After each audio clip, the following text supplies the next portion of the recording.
everyone. So this is our third lecture of social science. We are doing history subject, and our first chapter is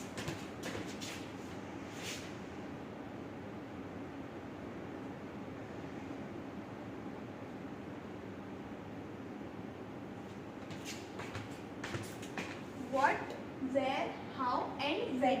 okay, हम लोगों ने already start कर दिया है और काफ़ी हम लोग आगे भी बढ़ गए हैं. हम लोग अब इस चैप्टर में हम लोग ये देख रहे हैं कि हम लोगों ने जो ये हम लोगों का जो डेवलप हुआ है पहले से, यानी कि जब हम लोग बहुत ज़्यादा अनडेवलप थे, उसके बाद जब से हम लोग डेवलप हुए तब हम लोग कैसे हुए, कौन से टाइम पे हुए, क्या हुआ. सबके मन में जो सवाल आते हैं ना कि यार इसमें से ये चीज़ कैसे बन गई. पहले तो लोग हाथ से लिखते थे, अब टाइप करते हैं. टाइपराइटर के बाद कंप्यूटर आ गया. मतलब इतना सब जो हम लोगों का डेवलप हुआ है वो कैसे हुआ है.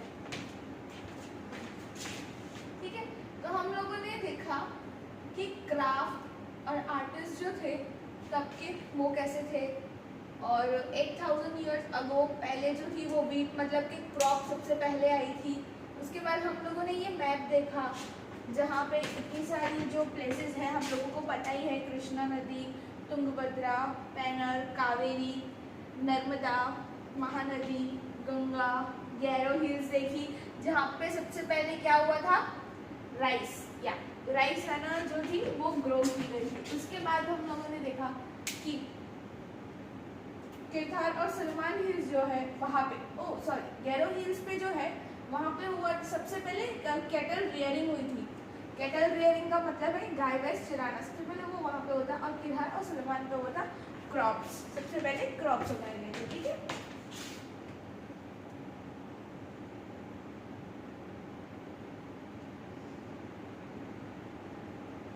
अब हम लोगों ने ये सब भी देखा. ठीक है, लास्ट हम लोगों ने कंप्लीट किया था perhaps travel driven by a spirit of adventure. सबको क्या चाहिए, एडवेंचर चाहिए. ठीक है, एडवेंचर तो सबको चाहिए. एक्साइटिंग प्लेसेस भी चाहिए, सब कुछ न्यू एक्साइटिंग और सब होना चाहिए. ठीक है, अब इसके बाद हम लोग देखेंगे why do people travel now a days. आजकल लोग क्यों ट्रैवल करते हैं. कितना स्टूपिड क्वेश्चन है. हम सबको पता है लोग क्यों ट्रैवल करते हैं. घूमना, खाना पीना सबको चाहिए. Okay, but look at map 1. हम लोगों का जो मैप है जो अभी मैंने आपको दिखाया हम लोगों के इंडिया का, उसमें जितनी इतनी सारी रिवर्स थी, हिल्स थी, आप लोगों को वो याद ही होंगी. ठीक है, look at map 1. Once more, hills, mountains and seas. Hills, mountains and seas from the natural frontiers of the subcontinent while it was difficult to cross these frontiers. ये सब जो है वो बाधा बन जाती थी. क्या बन जाता था, डिफिकल्ट हो जाता था इन सबको पार करना, इन सब से आगे बढ़ना जो है वो काफ़ी डिफिकल्ट हो जाता था. कब, जब हम लोगों की कंट्री डेवलप नहीं थी, मीडिएवल एज में, मतलब कि एंशिएंट एज में, जब हम लोगों की कंट्री का जो हम लोग की जो वर्ल्ड है वो इतना डेवलप नहीं था. हम लोगों के पास रोड्स नहीं थे, ब्रिजेस नहीं थे. अब तो हम लोगों के पास सब फैसिलिटी है. ठीक है, इस वजह से अब हम लोगों के लिए जाना बहुत इजी हो गया. गाड़ी लो, ट्रेन की टिकट बुक कराओ, हो गया. फ्लाइट की टिकट बुक कराओ, उसको ज़्यादा इजीली जाना हो तो बस इतना कंप्लीट हो गया. Look at map 1. हम लोगों ने इतना देखा, difficult to cross the frontiers who wanted could and scale the mountain and cross the seas. अब तब जैसे हम लोगों ने पहले पता है इसमें देखा कि जो लोग स्किलफुल थे, मतलब जिनके पास बहुत स्किल्स थी, वो लोग क्या करते थे, हंट करते थे और जंगल में जाते थे, पेड़ पे से फल और वो सब तोड़ के और खाना लेके आते थे. उसी तरह से जो लोग स्किलफुल थे, जो लोग क्रॉस कर सकते थे फ्रंटियर्स को, वो लोग क्या करते थे, वो लोग ट्रैवल करते थे कि मेरे लिए माउंटेन ईजी है, मैं यहाँ से पास कर सकती हूँ. जो कुछ लोग बाकी का ग्रुप है वो नहीं कर सकते होंगे. उसी तरह उन लोगों ने क्या किया, बाकी के जो लोग थे जो स्किलफुल थे, जो पार कर सकते थे, उन लोगों ने स्केल से काउंट किया कि हम लोग इधर पत्थर रख के जा सकते हैं. पहले तो पत्थर ही थे, ब्रिजेस थे नहीं, पत्थर रख के हम लोग ये रिवर पार कर सकते हैं. माउंटेन्स जो है, माउंटेन्स पे अगर हम लोग यहाँ से चढ़ेंगे तो इजीली जा सकेंगे. वो जो है वो उसके स्किल्स चाहिए, इसके लिए वो स्किल्स के साथ जो बाकी के लोग हैं वो कर जाते थे। ओके, क्रॉस द सीज, वो लोग सी भी क्रॉस कर लेते थे। Okay, people from across the frontiers also came into the sub continent and settled here. जो दूसरे सब कॉन्टिनेंट के पीपल थे वो लोग भी यहाँ पे आके सेटल हो गए। अब हम लोग देखेंगे आगे।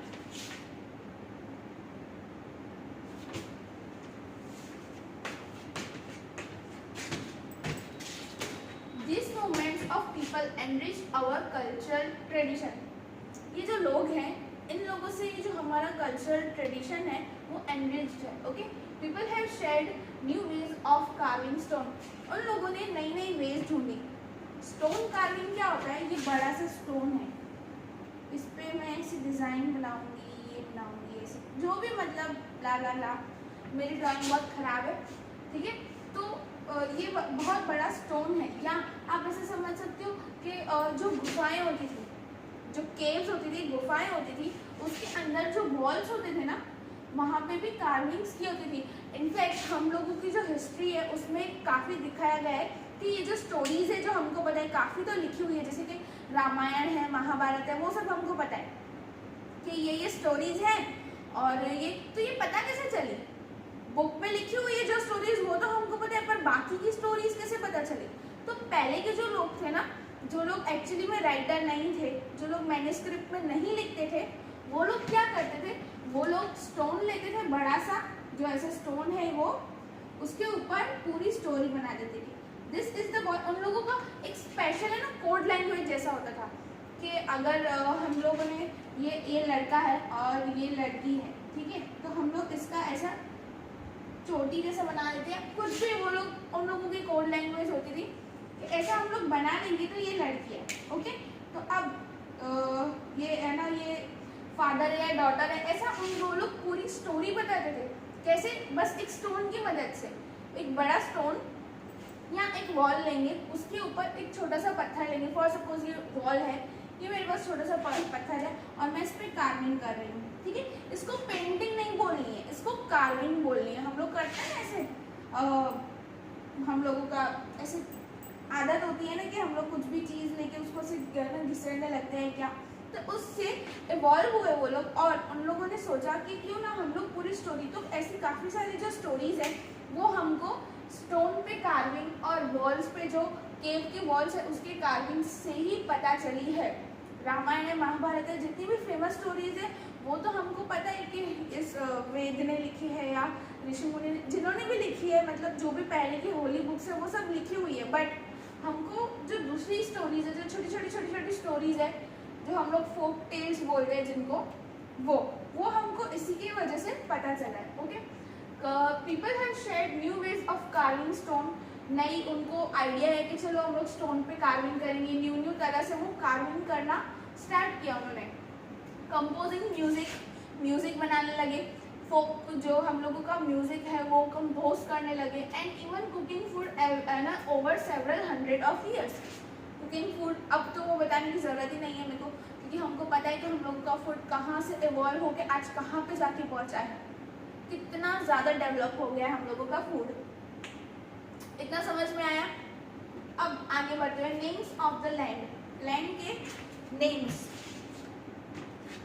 Two of the words we often use for our country are India and Bharat. Okay, ये बहुत ही इंटरेस्टिंग स्टोरी है। आपको ये स्टोरी का जो है आधा पार्ट पता भी होगा, बट बाकी का आधा पार्ट पूरी स्टोरी मैं बताऊंगी। Okay, so names of the land. Two of the words we often use for our country are India and Bharat. The word India comes from the Indus। India जो वर्ड है उसका origin कहाँ से हुआ, idea कहाँ से आया? ऐसे किसी कोई भी देश का नाम तो ऐसे ही नहीं रख देगा ना, उसको इंस्पिरेशन चाहिए, आइडिया चाहिए। Okay, so the word India comes from Indus called Sindhu in Sanskrit. Sanskrit में उसको सिंधु जो है, इंडस वैली है एक हम लोगों की, एक नदी है जिसके ऊपर इंडिया का जो है नाम है, वो ओरिजिन ऐसे हुआ है संस्कृत में, जिसको सिंधु नदी बोलते हैं। ठीक है, find Iran and Greece in your atlas. मतलब आपको मैप में ईरान और ग्रीस ढूंढना है, ऐसे इन लोगों ने वर्क दिया। द इरानियंस क्यों वर्क दिया है वो अभी हम लोग देखेंगे। The Iranians and the Greeks came through the northwest about 25 years ago, 2500 years ago. 2500 साल पहले जो इरानियंस एंड ग्रीक्स मतलब जो जर्मन बोलते हैं, जो ग्रीक्स होते हैं ना, उनको पहले ग्रीक्स बोलते थे, Greeks who came through the northwest about 2500 years ago and were familiar with the Indus.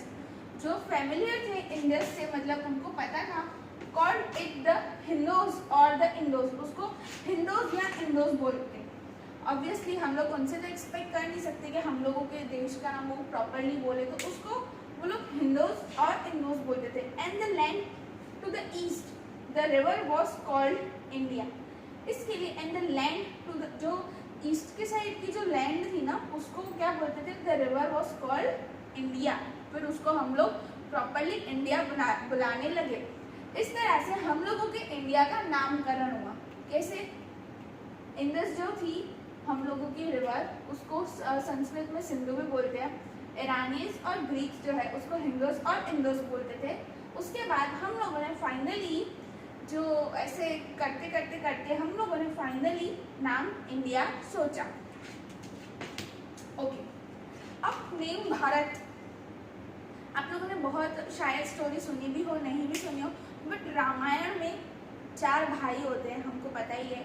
तो उसमें से एक का नाम भारत होता है।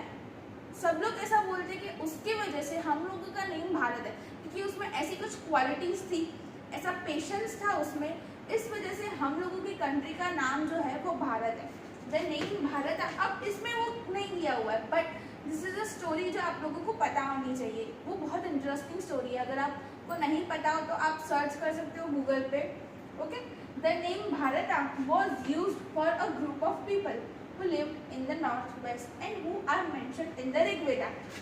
हम लोगों की जो ऋग्वेदा है, वेद है, पुराण बुक है हम लोगों की, एक ऋग्वेदा, उसके ऊपर the name Bharat was used. एक ग्रुप ऑफ पीपल था, छोटा सा ग्रुप ऑफ पीपल था, उसके लिए भारत नाम यूज किया जाता था। ऋग्वेदा में ऐसा लिखा हुआ है, ठीक है। The earliest composition in Sanskrit वो 3500 ईयर्स पहले था। 3500 ईयर्स अगो ऋग्वेदा लिखी गई थी, ऐसा हिस्टोरियंस बोलते हैं। Later it was use for the country. उसके बाद किसी ने सोचा कि चलो हम लोग भारत ही रख देते हैं, हम लोगों के हिंदुस्तान का नाम, इंडिया का नाम। हिंदुस्तान हमने पहले देखा कैसे पढ़ा, इंडिया हमने आज देखा कैसे पढ़ा, उसके बाद आज हमने देख लिया कि भारत कैसे पढ़ा। ओके, मेनली वही स्टोरी है, but the name Bharat was use for a group of people who lived in the north west. North west में रहते थे लोग, उनका जो ग्रुप है उसको भारत बोलते थे। ऋग्वेदा में मेंशन है, इसलिए संस्कृत में अर्ली कंपोजिशन में संस्कृत जो 3500 पहले आई थी years ago, later it was use for the country. बाद में उसका नाम भारत रख दिया गया। ठीक है, इतना समझ में आया?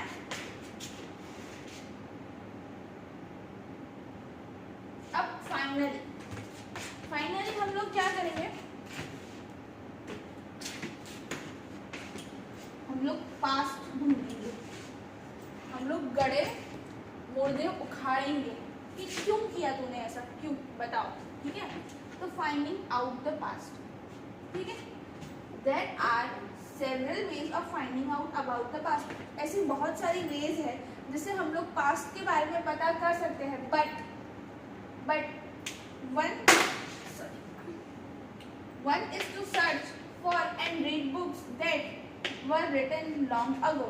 बट उससे सबसे इजी वे क्या है कि जो उन लोगों ने, जो हम लोगों के एंशिएंट जो लोग हैं, उन लोगों ने, जो हम लोग के एंसेस्टर्स हैं, उन लोगों ने जो बुक्स लिखी हैं, हम लोग उसको लें और उसको पढ़ें। सिंपल, ये सबसे इजी वे है। इसके लिए हम लोगों ने ये रास्ता अपनाया कि जो उन लोगों ने बुक्स लिखी हम लोग पढ़ेंगे और पता करेंगे कि क्या हुआ। These are called manuscripts। उसको हम लोग क्या बोलेंगे, मैन्यूस्क्रिप्ट्स। स्क्रिप्ट बोलते हैं ना, ये स्क्रिप्टेड है, लिखा हुआ है ऑलरेडी। ओके, तो उसको हम लोग बोलेंगे manuscript, because they were written by hand, क्योंकि वो हाथ से लिखी हुई थी। मेन्यू का मतलब होता है, दिस इज, इसकी स्पेलिंग अलग है, MENU, मेन्यू वो अलग होता है, ये है MANU। उसको हम लोग बोलेंगे मैन्यूस्क्रिप्ट ही, बट उसकी स्पेलिंग अलग है, उसकी स्पेलिंग अलग है। पता चला आप लोगों ने लिखे है मैन्यूस्क्रिप्ट, वो रॉन्ग है, ये राइट है। Okay, this comes from the Latin word, ये लैटिन से ओरिजिन है इसका। मानू का मतलब होता है हाथ, MANU, मानू का मतलब होता है कि हाथ। These were usually written on palm leaf। Okay, palm leaf क्या होते हैं? बड़े से जो लीव्स आते हैं एक ट्री के, उसको हम लोग पाम लीव्स बोलेंगे। ओके, पाम लीफ होते हैं और on the specially prepared bark of a tree.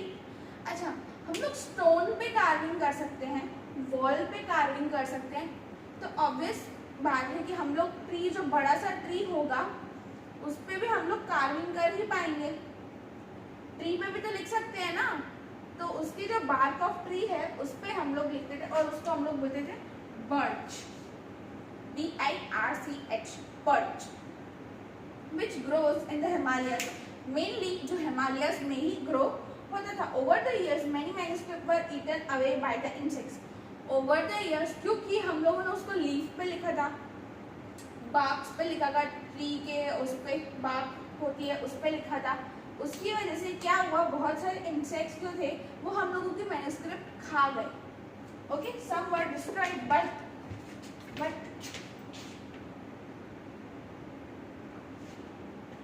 Many have survived, but बहुत सारे डिस्ट्रॉय हो गए उसमें, बट बहुत सारी बच भी गई।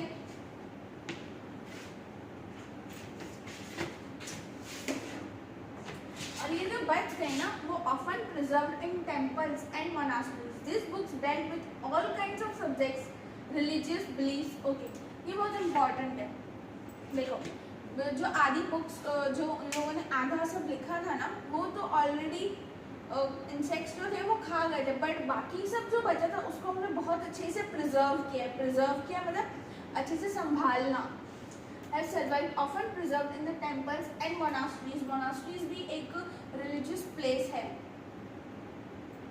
Sorry, this books dealt with all kinds of subjects. इसमें सारे subjects थे, religious beliefs and practices, and the lives of the kings की कैसे लाइफ थी, medicine, अमुक हम लोग नहीं बोलते, हम लोग जो घरेलू उपचार जो यूज करते हैं वो ऐसे नहीं होता है कि हमको पहले से ही कोई पता था कि हाँ इसका ना तोड़ यही होता है, नहीं। ये सब जो है वो हम लोगों के जो एंसेस्टर्स हैं उन लोगों ने लिखा हुआ है कि इसका उपचार ये है, क्योंकि ऑब्वियसली पहले से तो मेडिसिन थी नहीं ना, तो ये सब उनका लिखावट है, एंसेस्टर्स ने लिखा है। And science, beside there were epic poems, बहुत सारी जो थी वो पोएम्स थी, पोएम्स, प्लेस का मतलब होता है ड्रामा, जो हम लोग नाटक लिखने जाते हैं ना वो। Many of this were written in Sanskrit, बहुत सारी संस्कृत में लिखी थी। संस्कृत हमारी जो है एंसेस्ट्रियल हम लोग बोल सकते हैं, वो भाषा है हम लोगों की। संस्कृत हम लोगों की जड़ है ऐसा बोल सकते हैं। हिंदी तो बाद में हम लोगों की है ना भाषा हुई, but Sanskrit was our main language. Okay, others were in Prakrit languages, Sanskrit and Prakrit. Okay, ये भी एक तरह की लैंग्वेज है जो यूज की गई थी by ordinary people. And Tamil भी हम लोगों की बहुत पुरानी लैंग्वेज है। Okay, we can also study inscriptions, these writings on relatively hard surface such as stone और मेटल। स्टोन या मेटल पे लिखा जाता था, जैसे मैंने आपको कार्विंग्स के बारे में बताया। Sometimes Kings got there orders in script so that people could see, read and ओबे देम। कभी कभी जो किंग्स है ना वो स्क्रिबल करवाते थे। स्क्रिबल मतलब कि कार्विंग्स जो हम लोगों ने अभी डिस्कस किया ना वो करवाते थे, ताकि सबको पता चलना चाहिए कि ये यहाँ का रूल है और सबको यही मानना है, ओबे करना है। There are other kinds of inscriptions as well, where men and women, including kings and queens, recorded what they did. ऐसे और भी जैसे मैंने आपको बताया छोटी छोटी जो अलग अलग स्टोरीज हैं वो हमको कैसे पता चलिए, सब कुछ मैन्युस्क्रिप्ट में नहीं लिखा हुआ है, कुछ कार्विंग्स भी की हुई है केव्स पे। अगर आप गूगल पे सर्च करोगे ना तो आप बहुत मज़ा आएगा आपको वो सब देखने में कि कैसे किंग और क्वीन की स्टोरीज बताई हुई है, कैसे उन लोगों ने कार्विंग्स की हुई है और हमको पता चल रहा है कि हाँ ये स्टोरी है, किंग्स ने ऐसा किया, क्वींस ने ऐसा किया, इसने उसको धोखा दिया, इसने उसको ये किया वो किया, मतलब देखने वाली बात है। तो आप लोगों का होमवर्क है कि आप लोग ये देखना। Okay, please got there orders. अच्छा चलो आज यहीं पे ख़त्म करते हैं।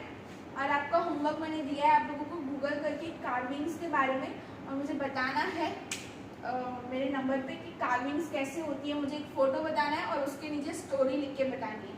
Okay, kinds of inscriptions as well where man and woman and queens recorded what they did.